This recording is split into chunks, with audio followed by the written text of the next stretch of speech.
welcome to Dr. Mix. Today I'm going to take you through the craziest vintage Rhodes piano collection I've ever seen in my life.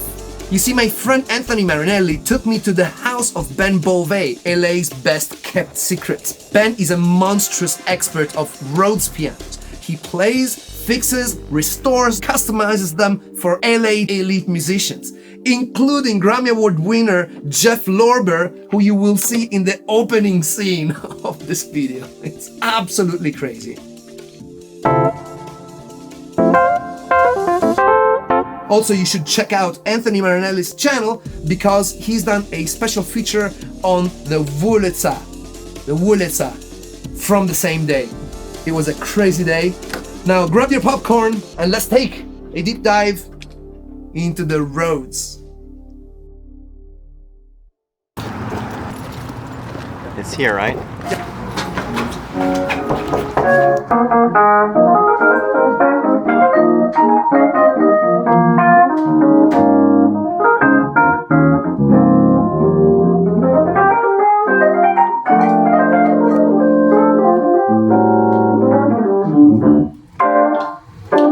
How's it going? How you doing? Anthony, how are you? Nice to meet you. Great to meet you, finally.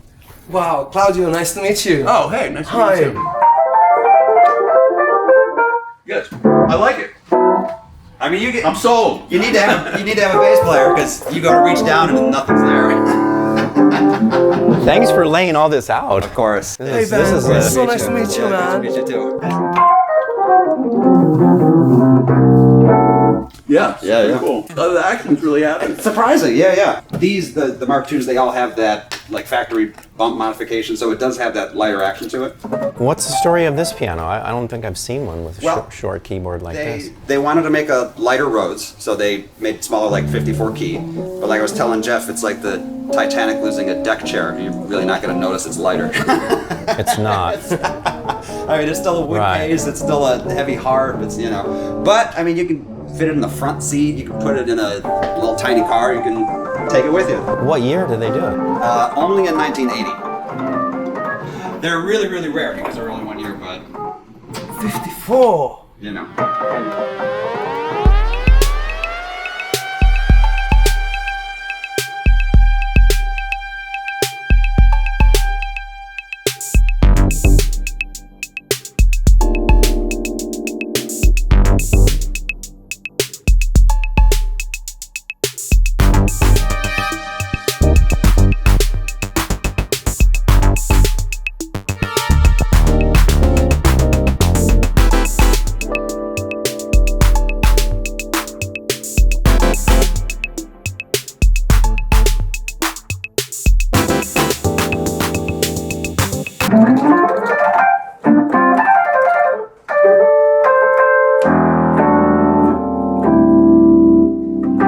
I mean, it just looks so huge to see one with 88 keys. Right. Crazy. Supposedly, I guess that's all Donald Fagen plays, right? That's right, only 88.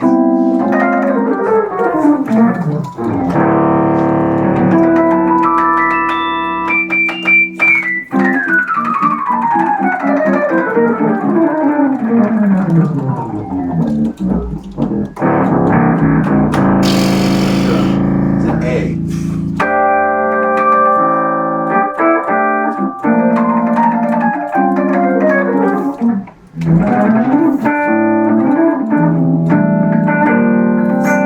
I mean, it's got, it's got a smaller throat. Exactly. Kind of like that vintage vibe thing. Yeah. Probably prefer this, actually. And they put a music stand on it. You wanna play it?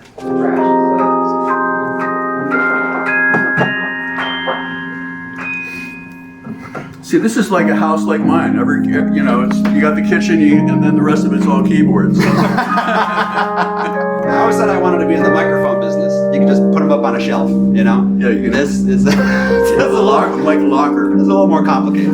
Are these for sale? These A couple are, but a lot of them are. What are you going to do with them? Keep them? It's a nice living room like He this. does rent them. Yeah, somebody wants like a specific road. Sometimes it's very targeted, you know. When I was at Berkeley, they put me in the remedial reading class, which was like a room like this with a bunch of Fender Rhodes. It seemed like they were all tuned to like one microtone, different. Everyone was slightly different. And it was like the most horrible sound you've ever heard in your life. So this is from your book, right? Yes. You guys want to see this? I have this book. I love the DVD. You do have this. This is such a beautiful It's life-changing, that DVD, man. I mean, it was like that. These are all 73s, yeah. Kind of like beauties. They look like futuristic tops on them. These tops don't come off, do they? They look like one piece, right? Yeah, that's what it was. Crazy. What's this? That's probably a mixer. Where'd you get this stuff, Ben? They originally were Harold Jr.'s. He had that stuff, and then I got it from I think Kenneth Manning. Berkeley was a little different than So that. Kenneth Manning was a really big Rhodes collector. I think I do have, though, one piece that you do not have. What's that? It's a Mark 8, baby. Oh, yes. I think you would probably lose your mind when you try it. So Sure. Claudio's Because talking it- about the newest Rhodes. Oh, of course. Oh, do you have one? No, I don't have one, and I haven't tried it. We have to speak to Rhodes Music then. They look cool though. Oh yeah, it sounds great. Because the keyboard is made by the same company that does the keyboards for Steinway. Wow. So the bounce is like minimal, and also it's like how on a lot of these old Rhodes, the left keys are like on off. A lot of time, it's not like you have a huge dynamic range. Mm-hmm. Well, on the Mark 8, you can play classical music, no problem. It's a different experience. To me, it sounds somewhere between the Mark 2 and the Mark 5. The Chick Corea light years type of sound. But the difference with the Mark 5 is that this has a little bit more bite. Like the 5 is super clean, super defined, but this has that not only on the top range, on the lower range, and it's got bites. I mean, it's great. I mean, I'm in love with it. I received mine like 2 weeks ago, and I can't sleep. So how many have they made? A lot of them so far? Or? Well, they're trying. So mine is number 75, but they plan, I understand, to only make 500, and then they see how it goes. They asked Dan Goldman, from Morchiba. Definitely. They said, make the best Rhodes you can, and that's exactly what they've done. Wow, that's great. This one has a interesting story. When I bought this, I was talking to Stevie Wonder to do the documentary, and he was telling me, I really want a mini Rhodes, and I was like, okay. So this was back in like 2008 maybe, and I was going to be giving this to Stevie to do the interview. Didn't quite happen. Still waiting for it. Wow. I would love to have him a part of the project. That was it. It's an 88 suitcase. Yes. That's pretty rare, right? Relatively, yeah. So for every 73, they made 2 73s and like 188. This is really nice. This is really nice. But this was an expensive proposition back in the day. I know you're saying like the Mark 8 is expensive. That was expensive. But everybody's played this Rhodes. So like What other everybodyes? Herbie, Key of Life tribute, Stevie Wonder tribute concert, something like that. And Lady Gaga was playing this for that production. And you can always tell because the MIDI unit is on the right of the rail, which is kind of unusual. Sometimes they put them over here, they put them in the back. But because we custom fit it on that right side, you can always like tell Want to see a close-up on when it's that? out there, because it's all optical. So there's no, like the MIDI on that CP, it's all contact switches. So you can really feel the action. The one like of all pianos? I mean, anytime anybody plays it, they're like, oh, this is the one. And so they just,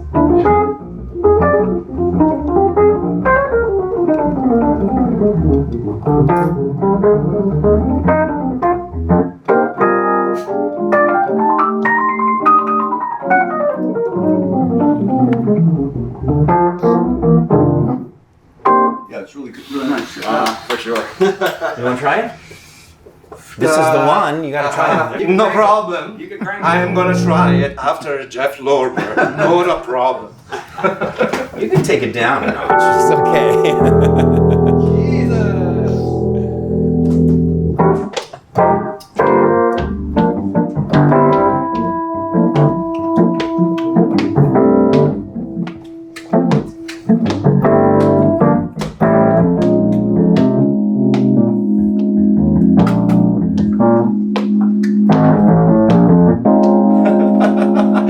Hey, my time machine works. We're back in the 70s.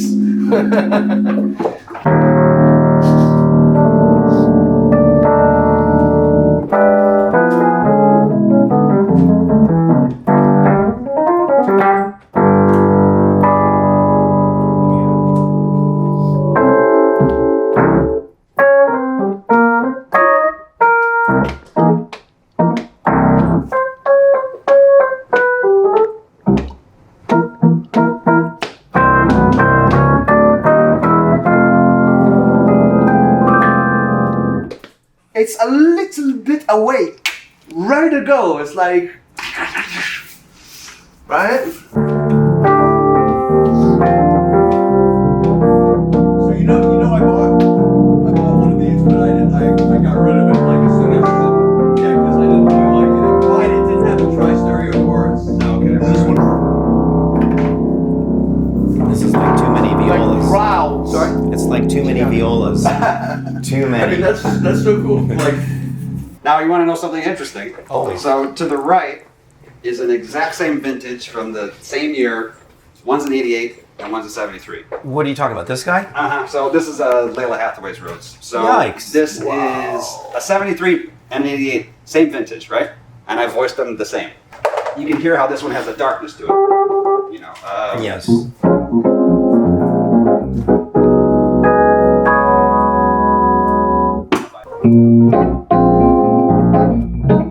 Oh, That's more what I'm used to, but Right.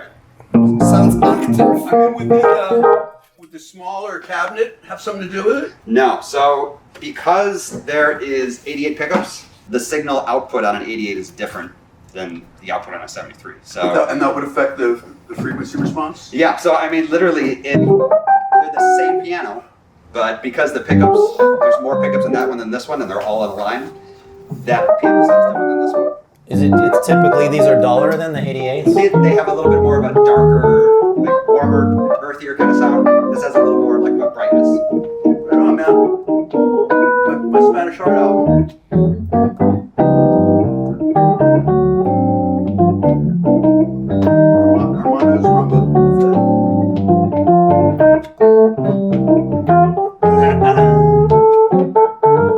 He goes like this, no?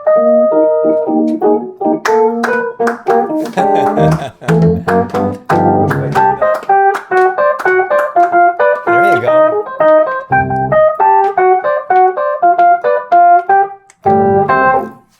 Beautiful. That suits that piano too. But you know what I had was that I liked was the Kawai one, Oh yeah, totally. which was better sounding, but unfortunately the hardware was not really up to the task. Keen, right? You know that group? Oh, yeah. Keen, love that guy Keen. plays this all the time. Right. That's the sound. I mean, it's gonna play more like a piano. Whoa! Whoa! That's super loud. Good morning. Wow. What are we looking at here? So the it has a vibrato built in and a graphic EQ. So if you turn on the graphic EQ, you can then have a full graphic grab of that. That does a vibrato effect.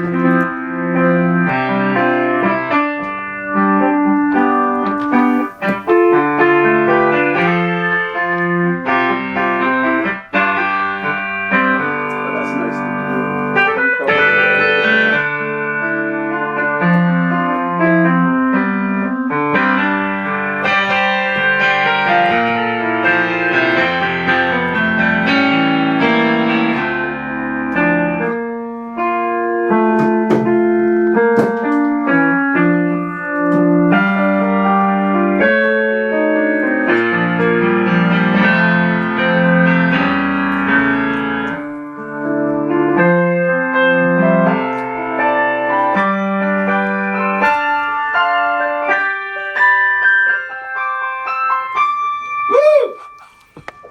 Takes you to a different place. I'm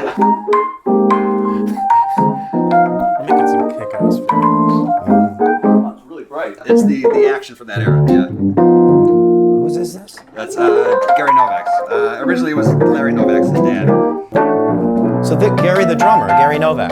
Oh, he had a Rhodes. It was his dad's. He just shipped it back.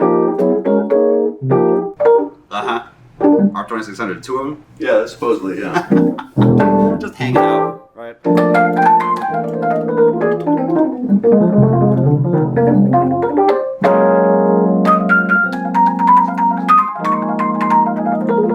Well, it's definitely a good sound. It's an interesting one. Now, you can usually tell the early ones because they only have one bracket in the center, and then they did like clear zinc on the tone bar, so they're not the gold ones you normally see. So this one's from 1970, so it's like early Herbie stuff, like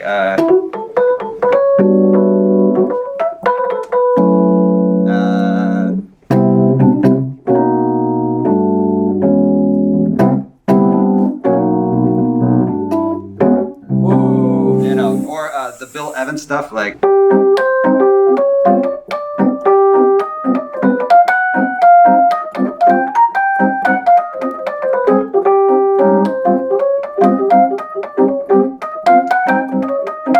The one interesting thing too is that Rhodes didn't always change their internals with the outside. So though this one has like the regular rail and a black lid, it sounds more like a silver top because the pickups, it's got the longer pickups in them. This still has Raymac tines, which is the earlier time version. So it has that kind of, you know,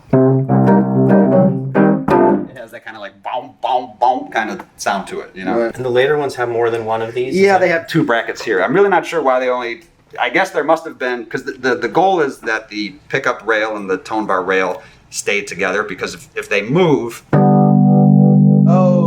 it changes like I've seen him do that effect. Have you ever seen him do that? I was just going to ask you to do that.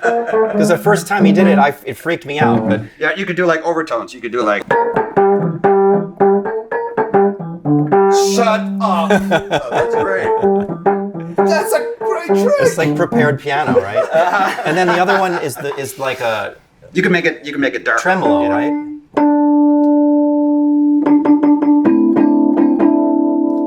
Because you're moving the coils relative to the tines. Is that Yes. what you're doing? So you're like temporarily displacing the alignment of the tines and the pickups. Now, I said all that to segue into the vintage vibe piano. So they did that, and you could do it on the fly with a slider. So basically, the whole rail, the pickup rail, moves, so you can actively voice the piano as it's going. So this basically doing that, you could do that That over sounds here. good. That's a nice vibrato. Slick. It's really a cool thing. Oh, wow. Do you mind if I try it? Yeah, for sure. Go ahead. Greg Oh, filling aids. Gaines. Whoa. So this is the one he took on the John Mayer tour.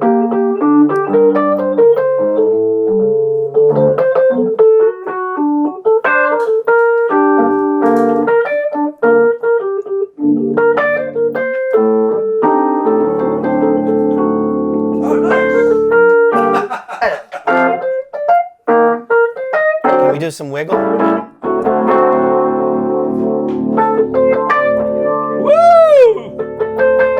Keep going.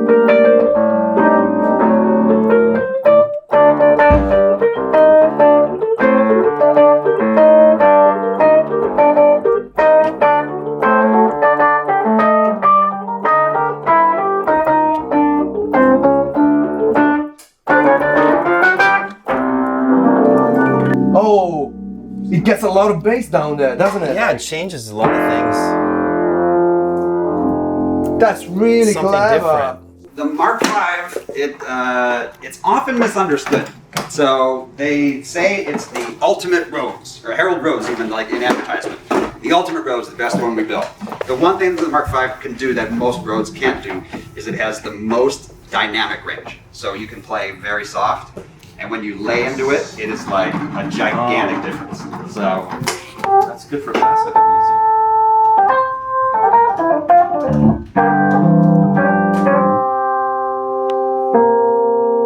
And this is through a Fender amp? Fender Twin, yeah.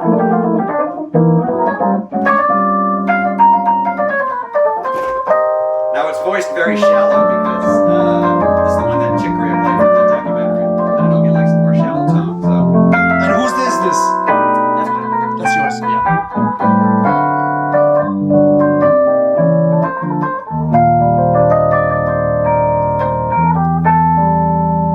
What did Chick Corea use it on an album or something? No, this from the documentary. So he played this one. He played this on your dog? Yeah.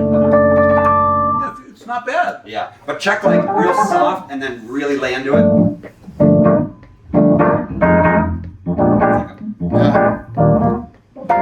Yeah.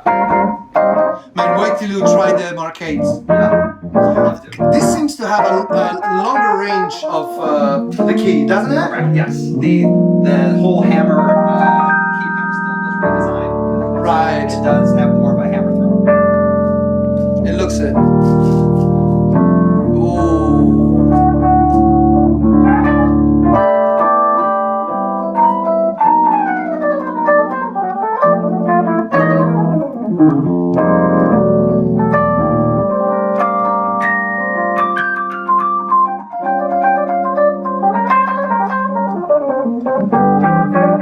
It just doesn't look cool is the problem.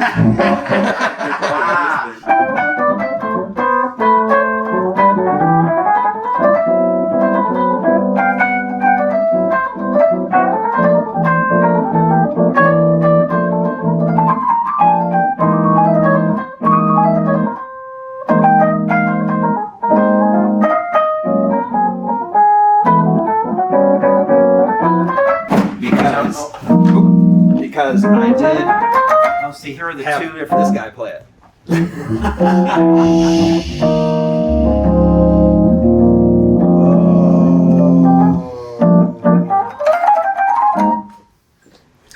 It's got that smell. It's got that Rhodes smell. It sure does. That new Rhodes smell. And listen, guys, I have to run, unfortunately. Yeah, no worries. Nice to meet you. Nice to meet you too. Okay. Such an honor. Thank you. Give those pianos a workout. Thank you for that. Right, I'm gonna just have a quick go at Greg Fillingen's Rhodes. You know what? Just because I can.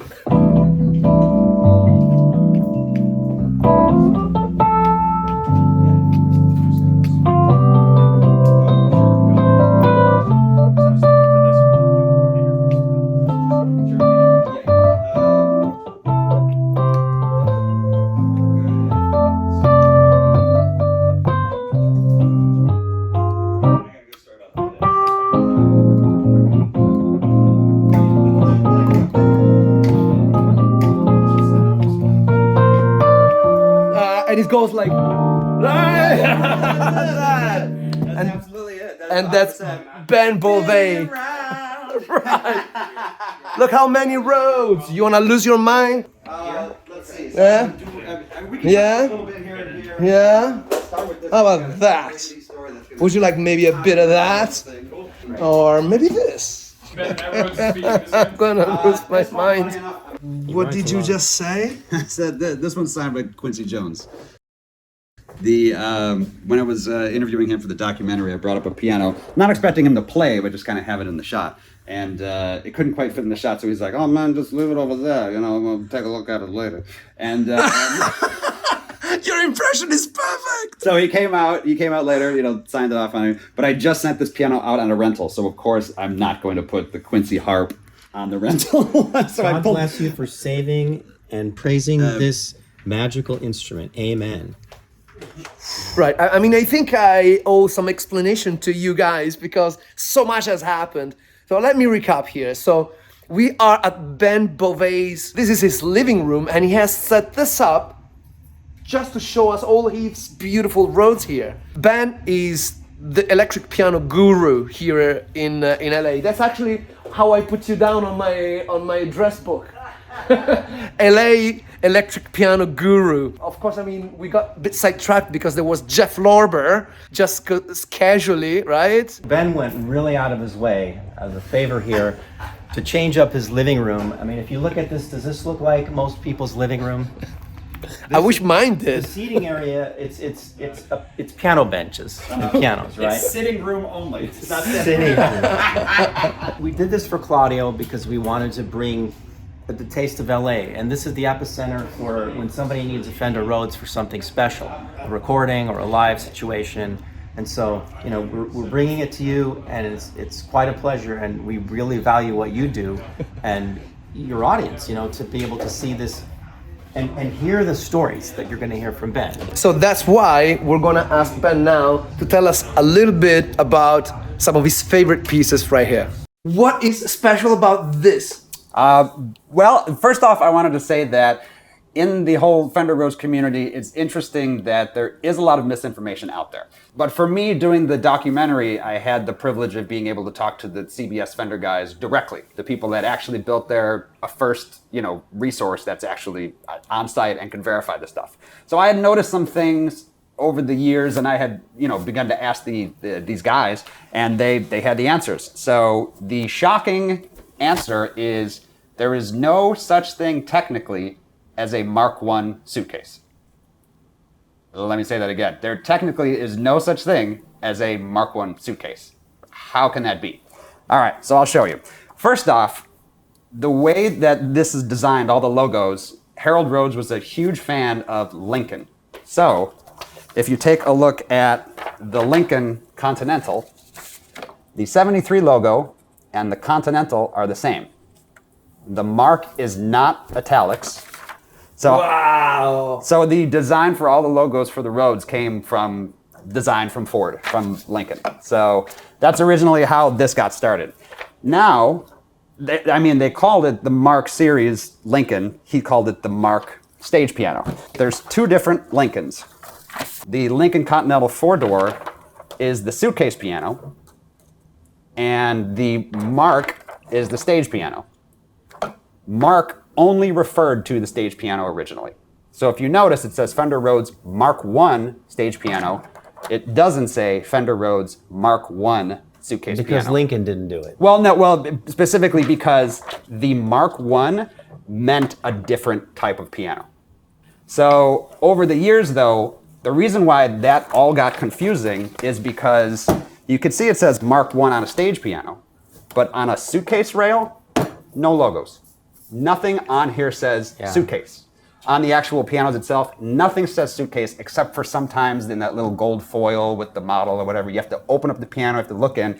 So over the years, as more models came out, people really didn't know how to tell the difference between like earlier Rhodes and later Rhodes. So they would see Mark I on one that looked like this, and they're like, oh, well, it's got to be like a Mark I suitcase. But there's no such thing.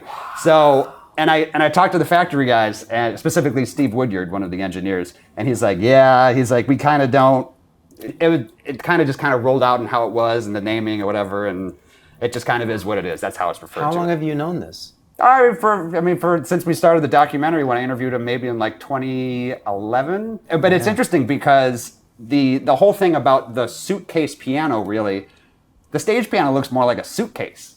It's just one thing and it folds up and whatever. But they didn't have the stage piano or the Mark Series piano originally when they came out with the silver tops. They only had a silver top. They only had a suitcase model with the amp cabinet. They did not have the one where it disconnected from the cabinet yet. So they, in all the advertisements, the vintage ads, they call it, it's a suitcase. Like you're just going, you pack up the suitcase and you go to work and you throw it in the back of the wagon, and like, it's just like, so as an acoustic piano, you couldn't take it, but with this, it's like, yeah, you can pack it up as a suitcase.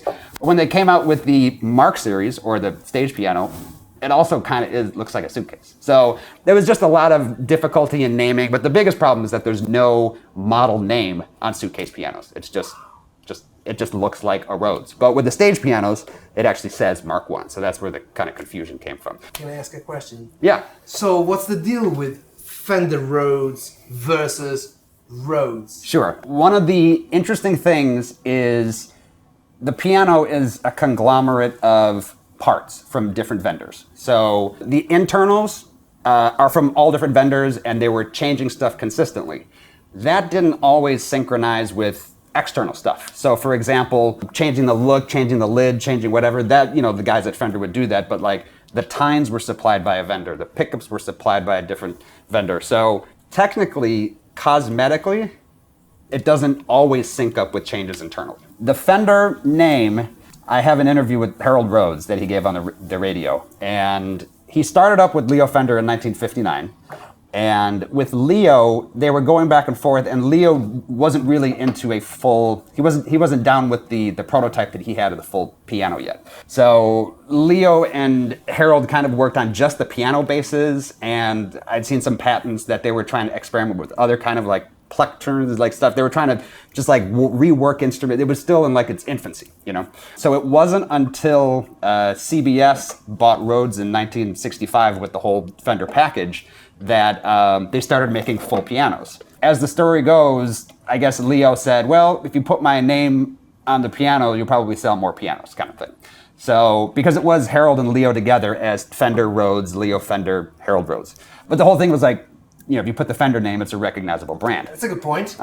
So at a certain point, Leo didn't really have anything to do with the piano from like 65 on. I mean, it was like he had sold and that was that. To CBS. To CBS. So at that point, it's kind of like, it really is the Rhodes piano. I mean, it's Harold's doing, it's all of that cut. It was Harold going down for R&D with the guys, and I mean, so he was honestly trying to get Leo's name off the piano because it's like, well, at this point, it's me. This is my piano, you know? It may have also come down to distribution. So somebody would have to carry a Fender product line if they were going to carry Fender Rhodes, but if it was just Rhodes, they didn't specifically have to carry the Fender line, and there was some kind of stuff there. But at the end of the day, it was just that Harold wanted to have his name on the piano, as he should have, you know. Said all that to say, especially in the era where the logo just changed, nothing changed with the piano. Right. Fender, CBS Fender, was the same company that, you know, contracted with people to get the tines, the pickups. The piano has always been made by CBS Fender or CBS Musical Instruments, whether it says Fender Rhodes or not. But when did it go back? Because I thought CBS acquired it later. CBS acquired Fender and Rhodes like at the very beginning of 1965, and so it was just kind of in the whole package. Yeah, I thought like later in the 70s, the pianos weren't as good because CBS was mucking around in it or something. Yes. I mean, as any massive conglomerate business does, they would want to cost cut. You know, that basically like, we're making this thing. Is there any way, can we make it cheaper? Can we increase our margins?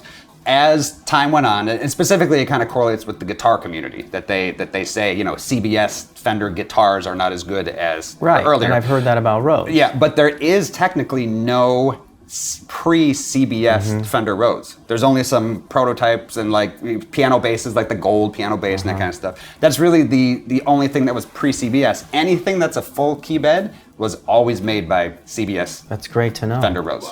It's difficult because as the piano is basically like a 20-year experiment of trying to, you know, improve on and consistently make this piano better. And that was Harold's thing. It's like always in there and like tinkering with the car, how to make it better.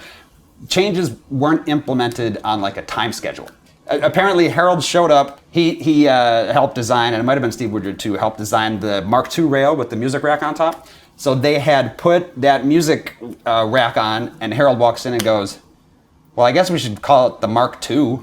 Like, it was like, because there was so much visual change to that. There really hadn't been any, it's not like they made new tines now, or like the pickups are all different or whatever. It's the same piano, they just wanted a music rack thing on there. And so he's like, you know what, why don't we call it the Mark II? So, the interesting thing about that is there recently was a discovery, and I didn't even see it, he pointed it out, Christian from Tines and Reeds, on the very earliest Mark II pianos, if you flip them over, it says Mark I on the back. And so what happened was the original Mark II pianos were still called Mark I. They decided, we should probably call it Mark II. So instead of ordering new faceplates, they just painted them black, flipped them over, slapped them on. So any Mark II that doesn't have the white border on the faceplate, if you flip it around, it says, you can kind of see it says Mark I on the back. They just rolled with it. So when I really say, oh, I like the sound of the Mark II, I'm really not saying anything. Well, no, because it's difficult because it's an organic change over time. A 72 Rhodes doesn't sound like a 74, doesn't sound like a 76, doesn't sound like a 79, doesn't sound, you know, it's like the parts very slowly over time changed. So, you know, time vendors changed, that didn't correlate maybe with pickup changes. The pickups changed over time, the hammers changed, the hammer tips changed, how they set. It was really just an ongoing, how are we making it better? It wasn't like a concerted effort, like we're gonna change everything right now. It's like, oh, we're having a problem with that, we fix it, we implement it. So slowly over time, it has changed, but like an early Rhodes, if you compare it with a late Rhodes, so much has happened in that period of time, they are two different pianos. To your taste, does a certain period rule? It's a very hotly contested subject. Let's go there. Very hotly contested. So what I will say, Dr. Mix, you know, we want to be in the heat. Right. Any Rhodes can sound good. So as I showed over there, a 1982 Rhodes, which most people say, they got plastic keys, or garbage, it can sound really good. I mean, yes, you have to have a technician that can get in there and like see what's going on and really bring the life out of it. But once you do that, you're like, oh, this is a great Rhodes in its own right. And you play it and you can hear it and it's like, this is a great Rhodes, it's got bark. So whether it's got plastic keys or not, doesn't matter. Earlier Rhodes would happen to be my preference. Now, and I say that because it's an opinion. There are people that love Mark IIs. My first piano ever was a Mark II, so I love the sound. But I do have a preference, musical taste-wise, for an earlier Rhodes. The way the pickups were, tines, hammer tips, that kind of stuff. A lot of different variables from that era. I just have a preference for that sound. So Can you give us years? 1971, 72, 73, 74, and then into the very beginning of 75 when they switched the action rail and the hammers. Now, as I said, pianos after that, fantastic. I have a 1980 that I absolutely love, Mark II. Really, really great. The Mark V, really cool. I usually think that when I see the flat top, that means Mark II. Is that a right assumption? Correct, yes. So and they wanted to, at the same time, do the music rack, the music shelf. Yeah. So the flat top only on a Mark II. Now they did make like retrofitting lids to go on earlier pianos. Could you imagine, like, it's like buying the car right before they change the model. You know, it's like they're 4 years of this, and then you buy the last one, and then they change it. Like, oh, if I just would have waited, I would have got the new one. So these people probably saw the flat lids, and they're like, which mine doesn't have a flat lid. I just bought it, you know. And so they had these retrofit lids that you could put on earlier ones, but and you usually see them on like a 78 or 79 because that's when people bought them, and they're like, well, now they have the flat lid. I can't rebuy the Rhodes. Can I get a lid? Okay. So Ben, what about the frames? Because I have an impression that there's wood frames, Sure, and then aluminum frames. Yes. And are the wood frames better to have? And we can see them if you can compare sure. them. Let's do like a little Wood versus aluminum. All right, so this is becoming a Rhodes deep dive. This is what it's becoming. and I don't want to go too. We're not going to stop it though, right? No, we're not gonna stop it at all. It's just begun. Oh, good. I thought you were going nuts. This is too deep.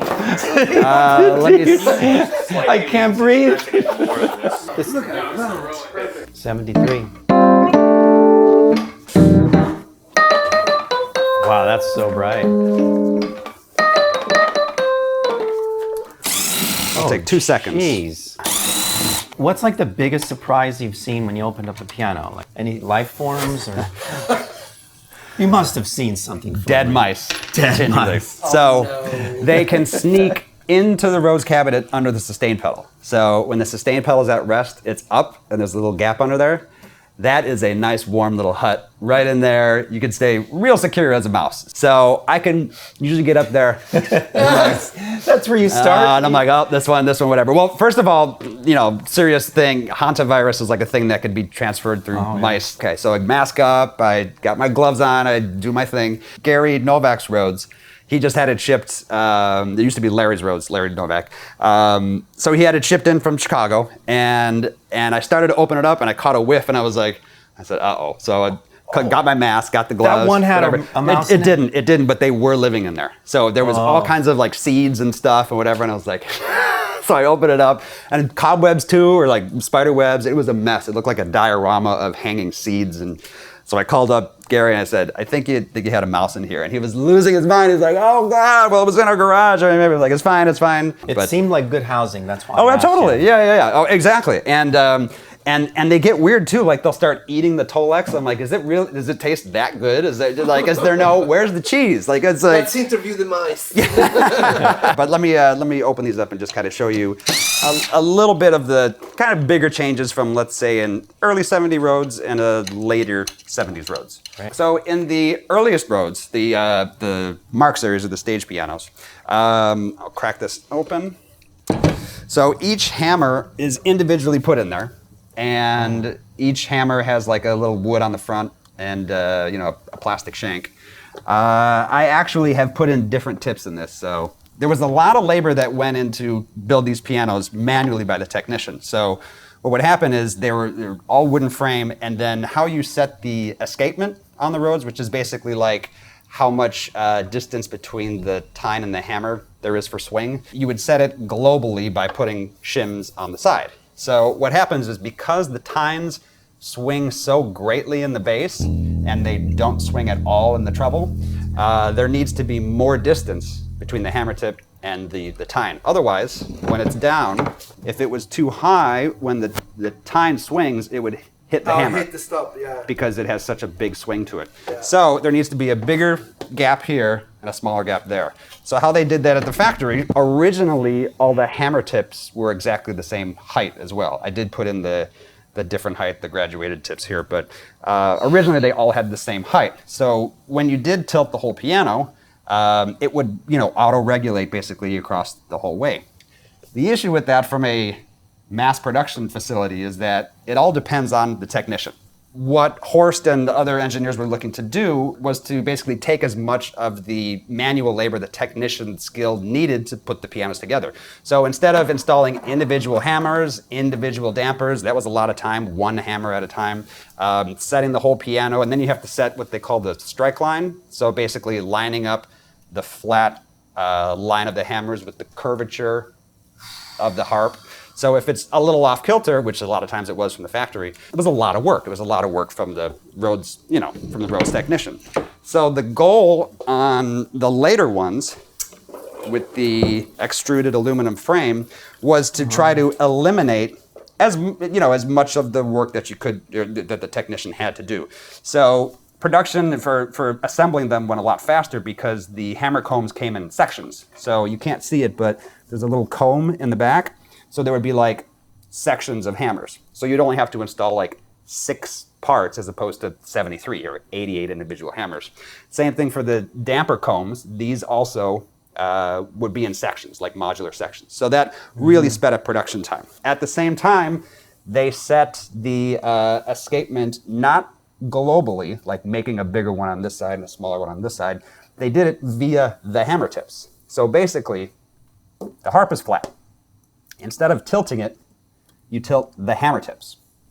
So you have a tiny hammer tip over here, and you have a much taller hammer tip over here. So the hammer tips are what auto-regulates the gap between the tines and the hammer tip. So, but the issue is that they only did the hammer tips in sections as well. So on the earlier piano, where they were all flat and the harp was tilted, it really did auto-regulate all the way up. In this one, it kind of section, section. Can't really tell the difference because if a good technician goes in, he or she can back up the pickup or, that kind of stuff, just to get the real evenness of it. But it was just little things where it was like, it definitely sped up production, but ideally, you would maybe want some, Because there's higher resolution there. Sure, exactly. More increments to deal and with. Again, it's not the end of the day. This isn't like, it's a garbage piano. It's like, no. It's totally great. But you do have to understand it and kind of get into it, and kind of figure that stuff out. What I will say is that I have heard stuff about the resonance inside the Rhodes. So for example, is the Mark V not as good as one of these because it's got a plastic shell, this one has a metal shell, and that one has wood. And of course everyone says, well, wood's better, wood's warm, everything wood. I want to make a wood bed with a wood blanket, and I want to lay in wood because it's so warm. It's just one of those things that's like, okay, I get it. But if I was to demonstrate, the pickups are near field. So meaning that once a tine gets just outside of the pickup range, you don't hear any volume. So with that said, if you have a tine that's making sound up here, whether it's bouncing off the side or coming back to the pickup, it doesn't matter because if the tine is just far away from the pickup, doesn't matter. So all the pickups are picking up is in this little space. So it doesn't matter if this was glass. You could make a glass Rhodes. And George Duke did the plexiglass Rhodes, and Prince. If I was to move one of the tines away, you could see that there's no volume. So let's crank it up a little bit. So this tine right here, as soon as it moves out of the pickup range, it's quiet. Right there. Right. Only that little distance. Right. So to say that bouncing off the wood cabinet over here and coming back to the pickup, it doesn't make sense. Got it. You can't hear it at all. Wow. So they are near field pickups. It's only this little itty bitty distance by the pickup that's picking it up. So whether it's glass, fiber, wood, plastic, it doesn't matter. Thank you for all of this. Wow. And the Lincoln Continental. Yeah, no, that blew my mind. Yeah. But it's just, there's no such thing as a Mark II suitcase, but there kind of is at this point. Right, It's just kind of it has become a folklore of how you refer to it. Now we're at the Tri-Stereo Tremolo Dino My Piano model from what year? This one's probably about 1979. The most interesting about Dino Rhodes, to me at least, is that when you bought a suitcase Rhodes, you were given the amp. You had the EQ controls that were in there. Yes, you could get an EQ pedal, but in the very early days, they didn't have accessory jacks. So it's like, having to do effects and whatever may not have been as popularized. What Dino did is kind of give you the EQ options that may or may not have been there. The biggest mind blow I tell people about a suitcase Rhodes is there's no mid knob. There's a treble, there's a bass, there's no mid adjustment. So the interesting thing about that is like on a Fender Twin, on any other stage piano that you would have, treble, mid, and bass, suitcases didn't have a mid cut or adjust. So with the Dino Rhodes, they really went into that and allowed you to do not only really, really high treble, really, really loud of bass, but also like really pull the mid out of it and give you a unique tone. So you can have a generally normal sounding Rhodes, and then you can pull the mid entirely out.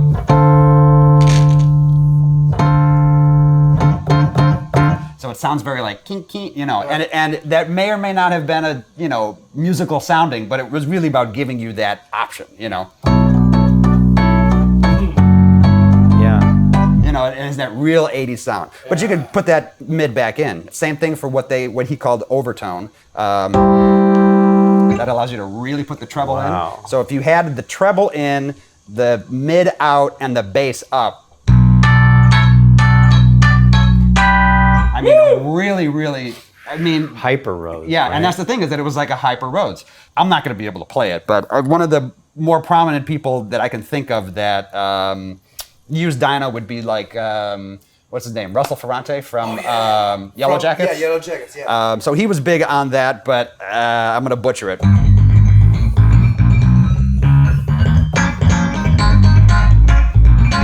And That's that sound. Glass. Right, it has that really bitiness to it. So it really gave you different kind of sound capabilities that you didn't normally have with the Rhodes. Chuck Monty met Harold Rhodes at a NAMM convention. And the NAMM convention, for those that don't know, is like the big new musical instrument and whatever convention where everybody would come in. National Association of Music Merchants. Correct, yep. And then they would showcase the newest, latest, and greatest. So Chuck apparently did have a booth there or something like that. And Harold came up to him. There's a photo of them shaking hands. And I think the comment from Harold was something like, "So you're the one that's making all my pianos bright." He was nice. So the modification is something that he would do himself, or he would sell kits? Well, no, it would definitely, he had a shop and he would do himself. And there actually is an episode, I think online recently, a friend of mine, John Furland, interviewed Chuck Monty. And he had a shop in San Francisco. And he also had Dino Techs, just outside of himself. But it wasn't just an electronics mod. So he would, slam the pickups as close as possible, because if the pickups are closer, you have a bigger, dynamic range. So he would pull the pickups in, he would set the tone a little lower so there was more overtone than fundamental, like compared to a factory setting. So it had a little bit more, I would say nasal, but that's a negative connotation. So it had more of a not so boomy sound. Yeah. So that was the setup mechanically. And then electronically, he had custom electronics that were put into it. So it really was like making a super Rhodes that gave you lots of options. The point was basically that you could choose your waveform for the vibrato. So you could have a really strong, left to right pan, a little smoother, and then smoother yet still. So if you set it to super smooth, set it to slow, the sound would just kind of like fluctuate from left to right. It was like you were swimming in it, So it was a really, really, really unique sound. You can do that with the Mark 8, by the way, now. Really? Oh, yeah. They Fantastic. have 4 settings. Okay. So you can choose ramp, or sine, or triangle, or square. Perfect. And when you do square, it actually starts sounding like a sequencer, so you can get it going. It goes So ramp would go Very all the way cool. to one side and then just jump back to the other, right? Well, if you do ramp, it does that. Yeah, which that's what I'm saying. is even crazier. Yeah, because that's unique. Yeah. So there we go. So it's very bright. Ooh, that's so bright.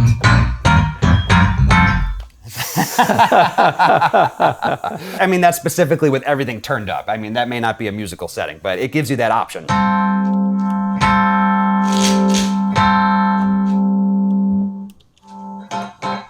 Really just treble. One more Rhodes. One more Rhodes. Yeah, Which one one more. you do next? Oh, it's so different. It's very thick sounding, isn't it?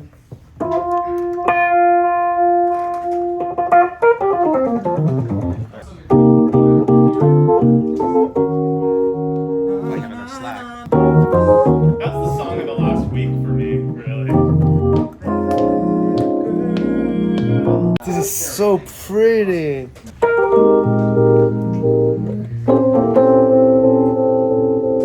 It is pretty nice.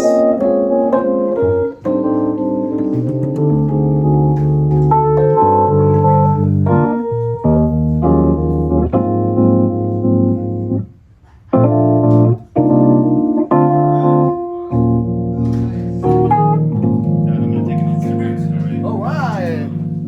This is what's referred to as a Rhodes satellite model. So it's your typical stage piano, but what they do is they put the suitcase preamp in, and then that goes to two gigantic, loud, separate speakers. They're almost like two separate little suitcase speakers. The interesting thing about it is, you know, the Rhodes suitcase amps they were never Fender amps. We can talk about that in a second. But this, which they put into these, I believe is the Fender PA amp. I'd have to just double check. It is loud as hell. It is like you could go to a stadium and play with this thing. Now, normally, and people don't really know too much about these because they're a little more on the rare side. Probably pretty expensive back in the day, being, you know, just your typical stage piano, but with the full electronics package and two cabinets. Right. So this one came to me, a client, Paris Toon, he brought it in. He had done all the cosmetic work already. So he had done the sparkle treatment on the keys, he had done the Tolexing, but he brought the piano to me, and the piano was mechanically in shambles and electronically. So I had to completely redo the thing. And it was one of those things that if I didn't have gray hair before, my hair is gray and it's receding, just to actually to get this piano back and going. So completely redid the mechanics, completely rebuilt the preamp, rebuilt both amplifiers. So now the thing rips. And again, because it's so loud, I mean, you can really compete with the guitar player, you know. Now, the one person I know who had one was George Duke. A little something.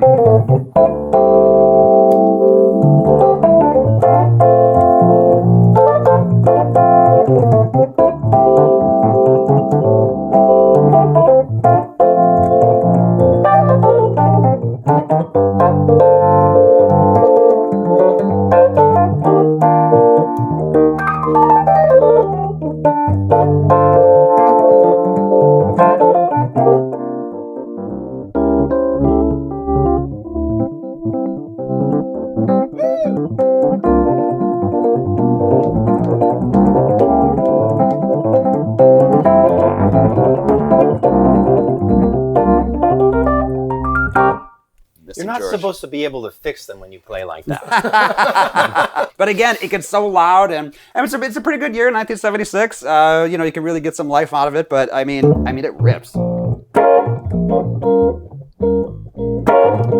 lot of range.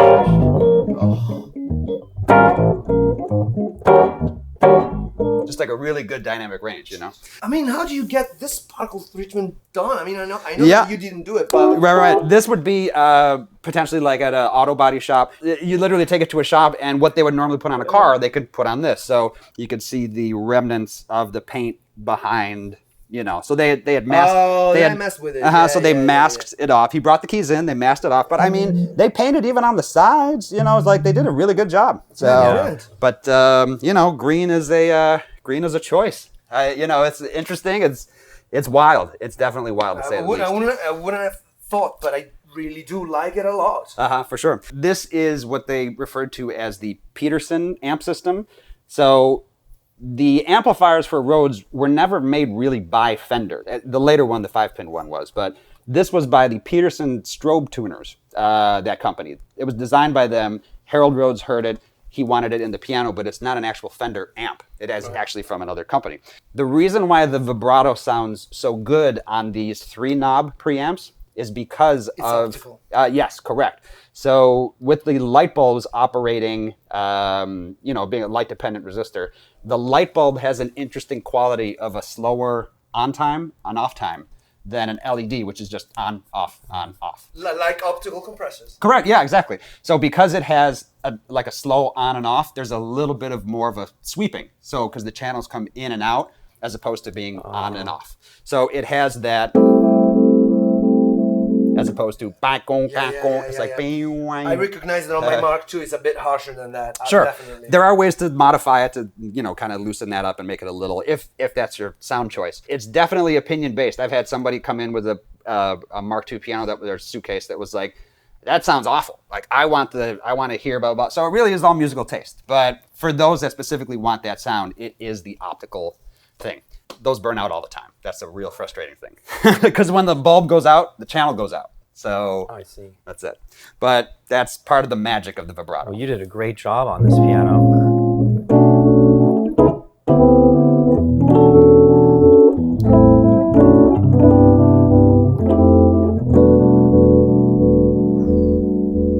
So is this ready to deliver? Ready to deliver. I'm trying to think if there's anything else I needed to do to it, but he's doing a custom lid, so he didn't even bring it with the lid. I think I got to throw a couple handles on the side. Other than that, it's ready to go. Herbie on that one. So this is, oh, look at that. Oh, look at that. Oh, man. Did you find a mouse? Look at that. Oh, that's really great. That's really pretty. Yeah. And this also has that Eddie Reynolds preamp sound to it. So, And you were okay with that for yours? yeah.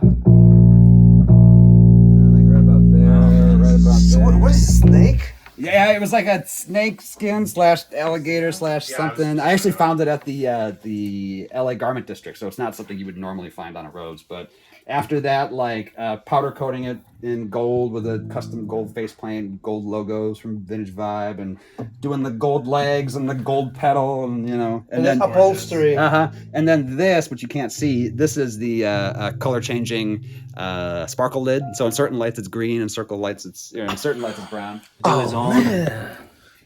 It's rare.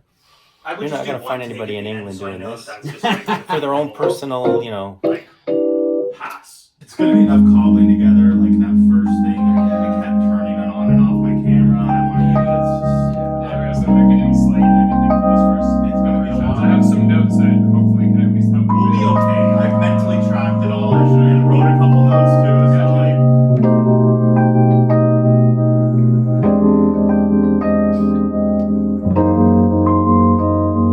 That's that sound. Sounds like a song I just wrote.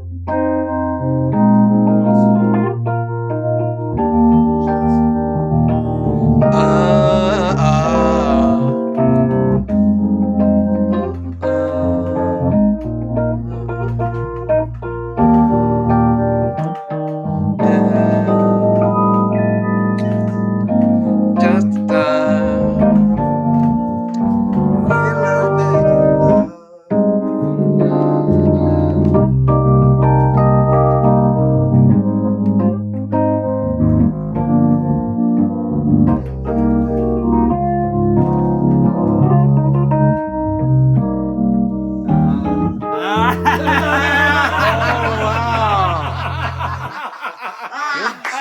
guys.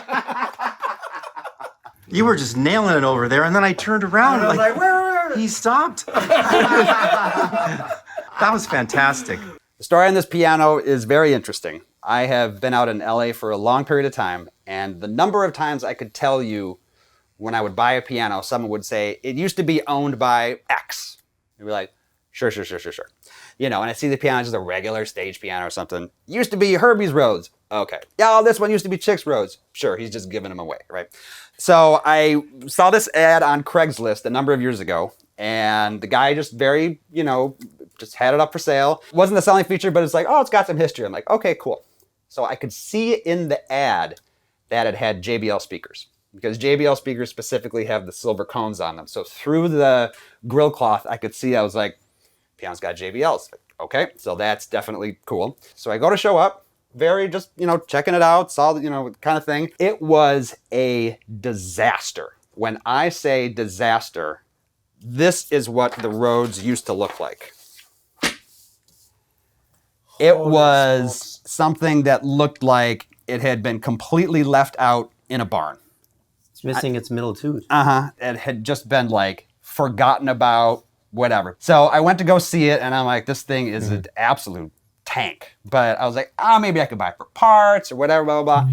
The interesting thing, though, is that because it's Los Angeles, it's not very humid. So because of that, the tines weren't rusted out, just like a classic car. So I started talking to him a little bit, and I was like, oh, whatever. So I came around to the side of the piano, and I knew exactly that it had been an Eddie Reynolds suitcase piano, because Eddie Reynolds put 2 XLRs towards the top for recording. It had a couple of extra jacks. It had a 5-pin on a 4-pin suitcase. I could immediately identify it was an Eddie Reynolds Rhodes. And I was like, well, I just hit the jackpot. I mean, this is like, this used to be a really, really, really awesome Rhodes. I don't know what happened to it, but whatever. So I said, well, what's the story about this? And he kind of didn't really want to, he didn't want to use it as a selling point. Sorry. He didn't want to use it as a selling point. He wasn't trying to sell the Rhodes as someone else's Rhodes, which was the first indicator that this was probably legitimate, because most people use it to try to sell it. Like, oh, it's worth more because X. He wasn't trying to talk about that. He was just like, oh, it's a Rhodes, blah, blah, blah. So I bought the Rhodes without him telling me who owned the Rhodes. And I said, oh, okay, so whatever, I'm loading it up into the truck.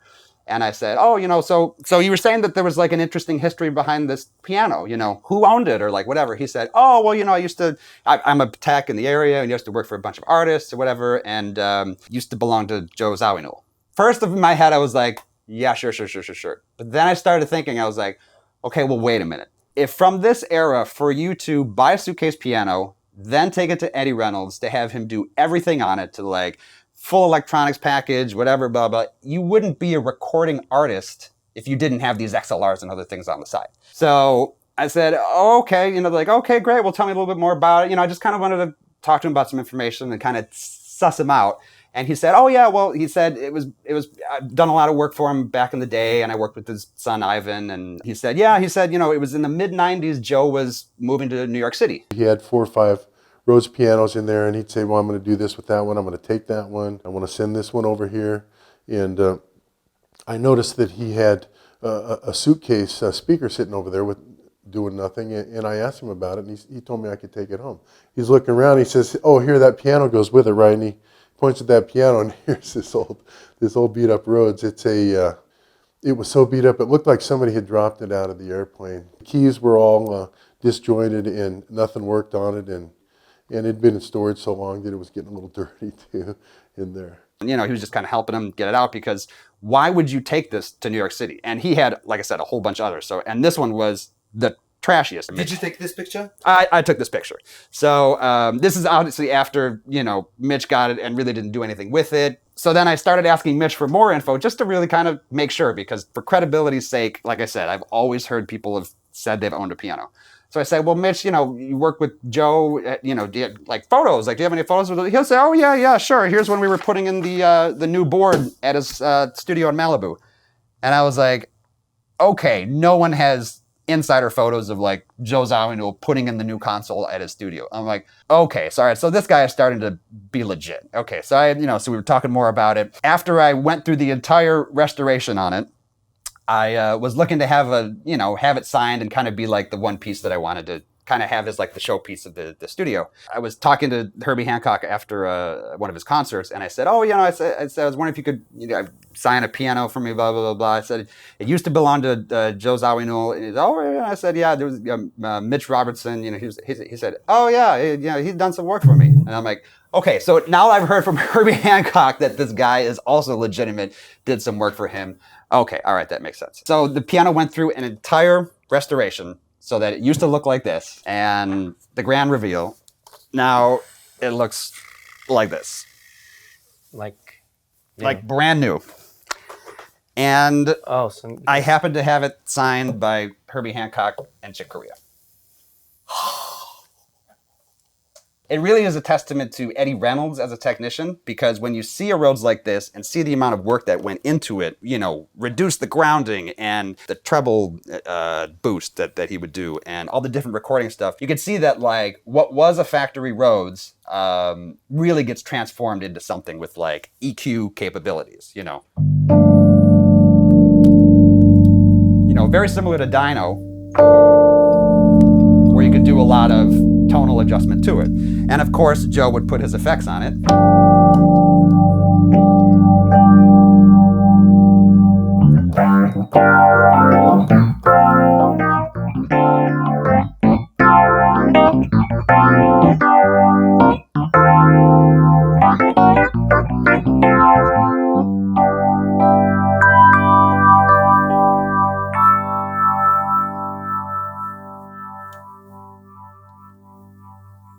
So very, very interesting story.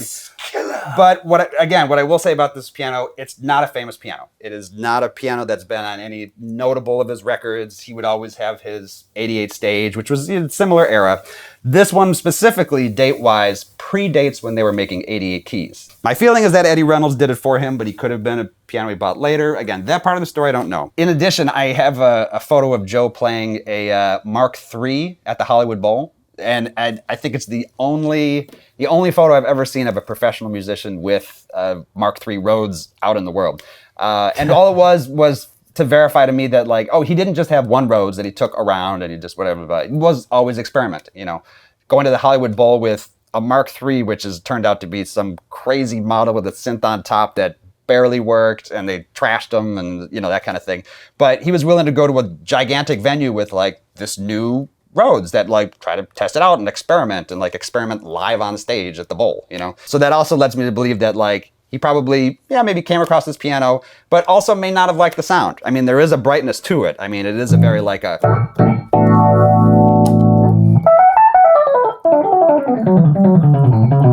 That might not have been more of his sound. He may have liked the 88, the darker, so it may have just kind of fallen into disrepair and he might have discarded it. So there's no prominence as far as I'm concerned as, like, it being on a record or whatever, but it is a very, very cool story. It's very, very cool. Can I play it? You can play it. Let's go.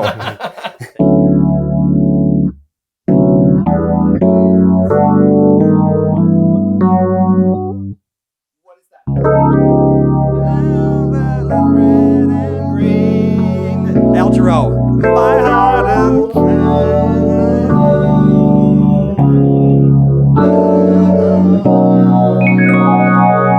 Sounds great. Wow, let that ring.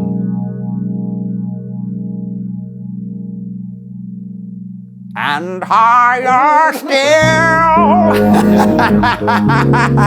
Beyond the moon until I know I can, like any man, reach out my hand and touch the face of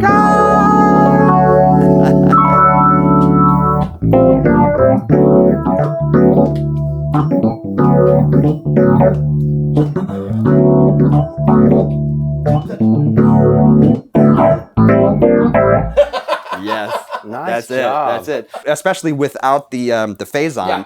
the Eddie Reynolds piano used for recordings like that. So the Al Jarreau records, Jay Graydon would specifically, Jay Graydon would specifically request the Model E Rhodes, which was an Eddie Reynolds. And Michael O'Mardian too, I think. It sounds also it feels similar to Greg's one. Because Eddie did both of these. Yeah, that's an Eddie. It's great to hear that you revere his work. I mean, Totally. that you would put your personal piano, like that you beautified, and that's With that sound. with the Eddie Reynolds sound. Totally. And I have a couple of like rails that he had done where he would take a stage piano and do his modification. So the Eddie Reynolds rail could be like slapped on to any piano or whatever. So I also like very protective of those because it's like a specific sound, you know? And no one really knows about it because it's like LA working musicians. They was out here, you know, doing records, that kind of stuff, and they wanted a brighter sound. They would know Eddie, but Jay Graydon said he was just the nicest guy. He was just a guy that just, you know, like come and fix your piano, and like that was, and it wasn't for like a fame and prominence or anything like that. And he just did really great work. I can hear his voice right now. It was Really? so calm. Yeah. I am mildly jealous that I did not get a chance to meet him. My man, thank you so much Is for there- showing us all of this beauty. This Of course. is amazing. And It for is- your passion. it is a for life's your work. Expertise. It is a and life's work for sure. Dude, for real, thank you. Thank you so much. No, but thank you also for wanting to like come here and talk about it and like sharing the passion. I mean, it's great that new artists still connect to these because you know, it could be very easily like drum track, digital piano, whatever. It's fine. When you have this and you sit down and you play, it's like, oh, that's what it is. It's a connection. Look, I'm gonna be honest with you. I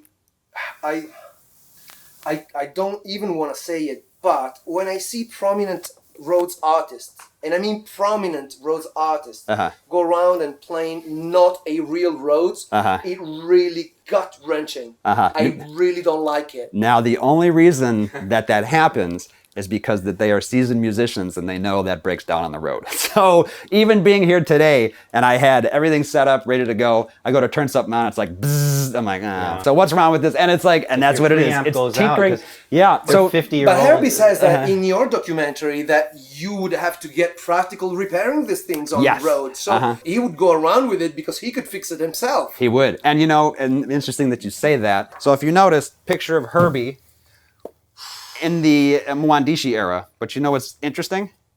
Screwdrivers. That's right. So he's That's right. So he's fixing up his own roads Yeah. on the road because he's playing for the band and he's like, I gotta get in there. He was like, hey, you know, it's like you're fixing like, you know, a guy fixing his car, something like that. You know, it's Call like it you gotta- down the roads now. That's right. I think I mentioned it to Dr. Mix, but I was like the synth guy, and I had an opportunity to talk to him on the phone, and he's the one that told me what SMPTE was for the first time. SMPTE.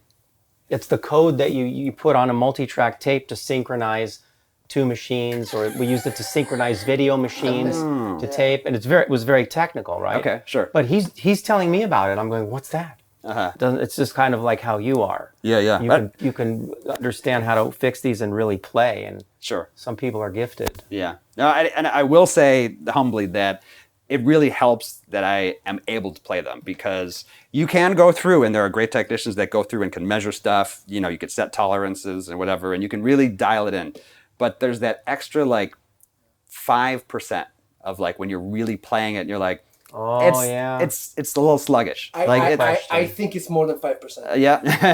To be honest with you, and Yeah. that's part of, you know, like, of course we are enjoying now these digital recorders and they sound great and whatever, but you know, 80 years of tape means that a lot of work went into not only to the electronics and everything, but also to this great man like a Revox, a Studer, that would actually tune these instruments by ear. You know, when you have to cut the bass and then you have to give it back on a tape, and the way you set the machine is why it sounds better coming out than going in. It's this. I mean, okay, meters, technique, everything, but in the end, I think this is just more than 5%.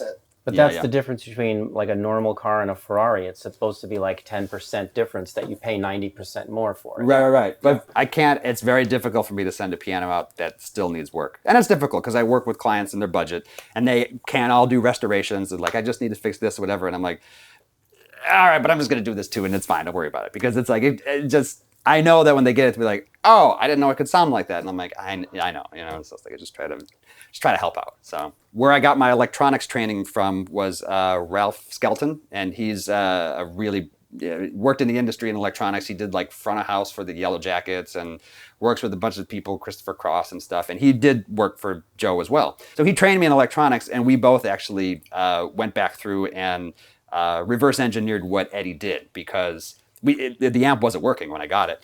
And for this one, yeah. And I was having a hard time figuring out exactly what was going on. So we both together kind of tag teamed and got it back up. And he gave me a couple great photos as well of Joe on the road and stuff. And as we were scoping it and checking all that kind of stuff out, he also worked with Joe. So it's kind of like all in the family. Well, so listen, you have to ask Dan Goldman to send you a Mark 8 now. Come on. Yeah. Would love one. Yeah. As soon as the one needs to be fixed, it'll end up here anyway. You'll see one. What if the audience would like to know more about you? Where can they find more about you? No, I'm LA's best kept secret. You can't find me. Just kidding. But if you did want to find more, my Instagram handle is retrorentalsnet, and my website is retrorentals.net. So I do the piano restorations, also do rentals, and then occasionally have some fun stuff for sale. So thanks, really appreciate it. No, thank you. I had a for real. blast. I had a good time just sharing in the labor of love. And thanks for lunch. Of course. That really helped. Whoa!